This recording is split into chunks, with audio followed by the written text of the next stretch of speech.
Hello friends, welcome to சன்வின் kitchen. இன்றைக்கி நம்ம கிச்சனில் புரட்டாசி மாத ஸ்பெஷலாக மீன் குழம்பு டேஸ்ட்டில் சூப்பரான ஒரு வாழைக்காய் புளிக்குழம்பு தான் எப்படி செய்யலான்றதை வாங்க பார்க்கலாம். ரொம்ப சிம்பிளாக செஞ்சிடலாம். டேஸ்ட் அட்டகாசமாக இருக்கும். இப்போ நம்ம வாழைக்காய் மசாலா போட்டு பெரட்டுறதுக்கு ஒரு பிளேட்டில் 1 டீஸ்பூன் அளவுக்கு மிளகாய்த்தூள், தனி மிளகாய்த்தூள், 1 டீஸ்பூன் மல்லித்தூள், 1/2 டீஸ்பூன் கரம் மசாலா, 1/4 டீஸ்பூன் மஞ்சள் தூள், இதுக்கு தேவையான அளவுக்கு உப்பு, 1 டீஸ்பூன் எண்ணெய் சேர்த்து நல்லா மிக்ஸ் பண்ணிக்கோங்க. கொஞ்சமாக இதில் தண்ணி சேர்த்து நல்லா மிக்ஸ் பண்ணிக்கோங்க. ரொம்ப அதிகமாக தண்ணி சேர்த்துற வேண்டாம். இந்த மாதிரி பதத்தில் இருக்கணும் கரெக்டாக. இப்போ இதில் நம்ம நறுக்கி வச்ச வாழைக்காவை சேர்க்கணும். உங்களுக்கு எந்த மாதிரி சேஃபில் வேணுமோ அந்த மாதிரி நீங்கள் வாழைக்காய் கட் பண்ணி எடுத்து வச்சுக்கோங்க. தோலெல்லாம் சீவிட்டு கட் பண்ணி எடுத்து வச்ச வாழைக்காவை இதில் போட்டு நல்லா பிரட்டிடுங்க. இந்த மாதிரி மசாலா எல்லா இடத்துலையும் படுற மாதிரி இந்த மாதிரி நல்லா மிக்ஸ் பண்ணிக்கோங்க. இப்போ இது ஒரு 20 நிமிஷம் அப்படியே ஊறட்டும். நம்ம அதுக்குள்ளே குழம்பு ரெடி பண்ண ஆரம்பிச்சிடலாம். ஒரு கடாயை சூடு பண்ணிக்கோங்க. அதில் 1 டீஸ்பூன் அளவுக்கு எண்ணெய் சேர்த்துட்டு 1/2 டீஸ்பூன் ஜீரகம் சேர்த்துக்கோங்க. ஜீரகம் பொரிஞ்சதுக்கப்புறம் இதில் ஒரு 10 போல் மிளகு சேர்த்துக்கோங்க. ரொம்ப அதிகமாக சேர்த்துற வேண்டாம். ஒரு 10 மிளகு மட்டும் சேர்த்துட்டு ஒரு 10 பல் பூண்டு சேர்த்துக்கோங்க.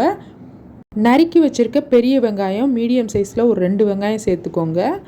நான் இன்றைக்கி 2 வாழைக்காய் எடுத்திருக்கேன். இதுக்கு இந்த வெங்காயம் கரெக்டாக இருக்கும். வெங்காயம் லைட்டாக வதங்கட்டும். கண்ணாடி பதம் வர அளவுக்கு வதங்கினாலே போதும். இப்போ வெங்காயம் வதங்கிருச்சு. இதில் நல்லா பழுத்த தக்காளியாக ஒரு 2 தக்காளி பழம் சேர்த்துட்டு இதையும் நல்லா வேக வச்சுக்கோங்க.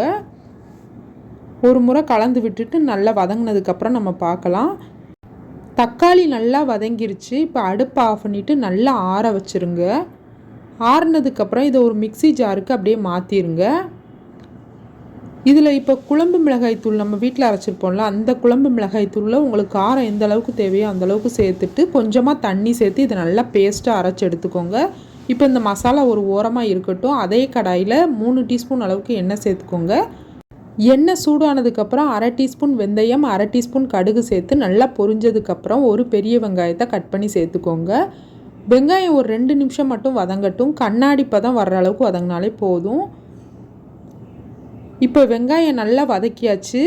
நம்ம அரைச்சி வச்சுருக்க பேஸ்ட்டை இதில் சேர்த்துக்கோங்க. வெங்காயம் தக்காளியெல்லாம் அரைச்சோம் பார்த்திங்களா, அந்த பேஸ்ட்டை சேர்த்துட்டு கொஞ்சமாக புளியை தண்ணியில் கரைச்சி வடிகட்டி சேர்த்துக்கோங்க. புளி தண்ணி உங்களுக்கு எந்த அளவுக்கு இந்த குழம்புக்கு புளிப்பு வேணுமோ அந்தளவுக்கு சேர்த்துக்கோங்க. சேர்த்துட்டு நல்லா ஒரு முறை மிக்ஸ் பண்ணிக்கோங்க.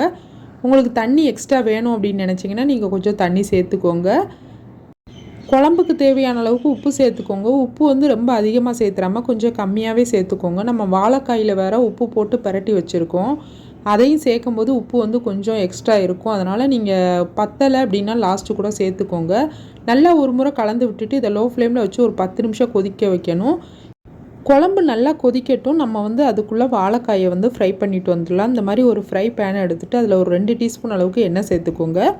எண்ணெய் சூடானதுக்கப்புறம் அடுப்பை மீடியம் ஃப்ளேமில் வச்சுட்டு நம்ம மசாலா தடவி ரெடியாக வச்சுருக்க வாழைக்காவை ஒன்றா இந்த மாதிரி சேர்த்துக்கோங்க. சேர்த்துட்டு 2 சைடுமே நல்லா சாஃப்டாக வேகிற அளவுக்கு பொரிச்சு எடுக்கணும். ரொம்ப கிறிஸ்பியாக வேக வேண்டாம். ஏன்னா வாழைக்காய் சீக்கிரமே வெந்துடும். அதனால் கொஞ்சம் சாஃப்டாக வேகிற மாதிரி மசாலாலாம் உள்ளே இறங்குற மாதிரி வேக வச்சு எடுத்தாலே போதும். இந்த மாதிரி லைட்டாக ஒரு முறை மட்டும் மிக்ஸ் பண்ணி விட்டுக்கோங்க. நீங்கள் ஃபுல்லாக கூட எண்ணெயில் பொரிச்சு எடுத்தும் சேர்த்துக்கலாம். இது கொஞ்சம் எண்ணெய் கம்மியாக சேர்க்கலாம். அதனால தான் நான் அந்த மாதிரி சேர்த்துருக்கேன்.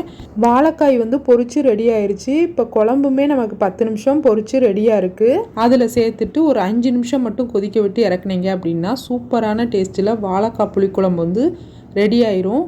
டேஸ்ட் இது ரொம்ப நல்லாயிருக்கும். இப்போ 5 நிமிஷம் கொதிச்சிருச்சு. நல்லா எண்ணெய் பிரிஞ்சு சூப்பராக வந்திருக்கு. நல்லா மீன் குழம்பு டேஸ்ட்டில் இருக்கும் இந்த குழம்பு. இதே மெத்தடில் கண்டிப்பாக ட்ரை பண்ணி பாருங்கள். வாழைக்காயை நம்ம ஏற்கனவே பொரித்து சேர்த்துருக்கிறதுனால சீக்கிரம் வெந்துடும். அதனால் ஒரு 5 நிமிஷத்துலேயே நீங்கள் அடுப்பை ஆஃப் பண்ணிடுங்க. நல்லா எண்ணெய் பிரிஞ்சு இப்போ சூப்பராக ரெடி ஆயிடுச்சு. அடுப்பை ஆஃப் பண்ணதுக்கப்புறமா கொஞ்சமாக நறுக்கின கொத்தமல்லி இலை சேர்த்துட்டிங்க அப்படின்னா நல்லா கம்மன்னு வாழைக்காய் புளிக்குழம்பு ரெடி ஆயிரும். புரட்டாசி மாதம் நான்வெஜ் சாப்பிடாதவங்க கண்டிப்பாக இந்த சைவ மீன் குழம்பான வாழைக்காய் புளிக்குழம்பை ட்ரை பண்ணி பாருங்கள். பார்த்துட்டு எப்படி இருந்துச்சுன்னு மறக்காமல் சொல்லுங்கள். சூடான சாதத்து கூட பிரட்டி சாப்பிடும்போது டேஸ்ட்டு ரொம்ப நல்லாயிருக்கும்.